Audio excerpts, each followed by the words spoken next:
Исәнмесез? Сіз Татарстан 24 каналында полиглот тапшуын қарайсыз. Сізнің білән мен Гүлүсә Сыңғатуллина. Бүгінгі тапшуыда тіслер турында сөйләрбез. Қызық, ақ һәм қара тіслер нәрсәне аңлата икән? Татар тілінің аңлатмалы сүзлегендә ақ сүзенә түбәндәге билгеләмә берілген. Қар, сөт, ақ бур тісіндәге ең яқты тіс. Ақ тіс яқтылық спектрындағы барлық тіслер қушылмасынан ғибәрәт. Бу сүз үзі ашықлап келген түшінчәне, ғадәттә оңай яқтан сыйфатлый. Матур, күркәм, яхшы, ягымлы, изге, бәхетле һәм башкалар. Ак әби, ак бабай ылылап, яратып әйтелә торган сүзләр. Ак келәт, тәрәзәле келәт. Ак үй, авылда гадәттә кунаклар кабул итә торган бүлмә, яки төп өйгә кара каршы салынган бина. Ул һәр вакыт җыештырылып тотылган. Анда мал-туар кертмәгәннәр. Ак мәтрүшкә, мең яфрак, ярма баш. Ак мунча, мырҗалы чиста мунча. Ак юл сәфәрчеләргә уңышлы юл теләп әйтелә. Яшь парларга да тормыш юлларының ак булуын телиләр. Ак кул гадәттә ак сөяк кешегә карата әйтелгән. Диалектларда ак, сөт һәм сөттән әзерләнгән ашамлыклар. Кара төрки сүз. Ул ак тиснең киресен генә түгел, бәлки башка төрле мәгънәләрендә белдерәдер. Мәсәлән, кара йөз, кара кеше, кара халык сүзләрендә ул кимсетү төсмеренә ия. Әгәр кара хан, кара батыр кебек сүзләрне кушамат кына дип кабул итсәк, төркиләрдә югары катлауга караган затлар арасында мондый кушаматларның еш очравы сәер тойыла. Бу очракта кара сүзе зур, көчле мәгънәсенә ия дип аңлау кирәк. Мәсәлән, борынгы төркиләрдә иң якты йолдызларның берсе булып исәпләнгән Юпитер планетасы кара кыш дип аталган.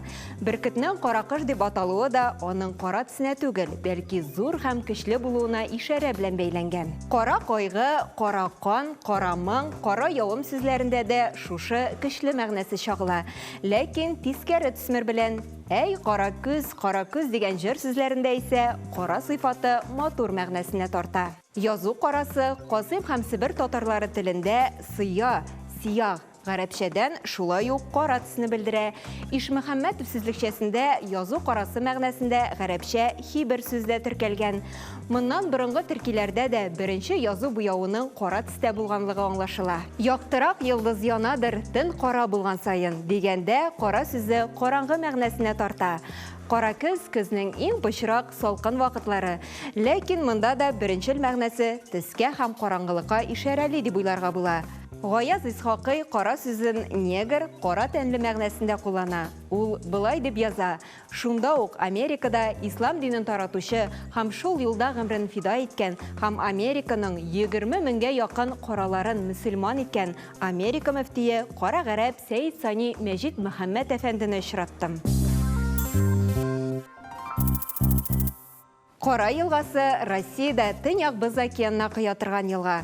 Зур кара һәм кече кара елгалары кушылудан барлыкка килә. Аның атамасын татар телендәге кара яки кар сүзләренә бәйләп аңлатырга тырышалар. Ләкин атаманы җирле халык теле нигезендә аңлату ышанычлырак, чөнки кайчандыр бу төбәккә болгар сәүдәгәрләренең барып чыгуы икеле. Русча Карское море атамасы соңрак әлеге елга исеменә бәйле рәвештә туган. Белгечләр фикеренчә, аны Кара диңгезе дип атау төгәл булачак. Кара йөз борынгы төркишәдә кыл, сыңыннан бу сүз мәкерле, явыз кеше мәгънәсендә алган. Габдулла Тукай кара йөзләр безне булмас эшкә тәхлиф иттеләр дигәндә, татарларны туган илдән куарга теләгән рус реакционерларын күздә тота. Элек Мәскәү шәһәренең түбән дәрәҗәле сәүдәгәрләре һәм һөнәрчеләре бүленгән җирле җәмгыятьләр дә кара йөз дип аталган. Һәр кара йөз үзенең йөз башын яки старостасын сайлап куйган. Шушының белән тапшуыбыз ахырына якынлашты. Бүгенге тапшу сезнең өчен файдалы һәм кызыклы булгандыр дип ышанып калабыз. Мин Гөлүсә Сыңғатуллина, сезнең белән сау буллашам. Очрашуларга кадәр.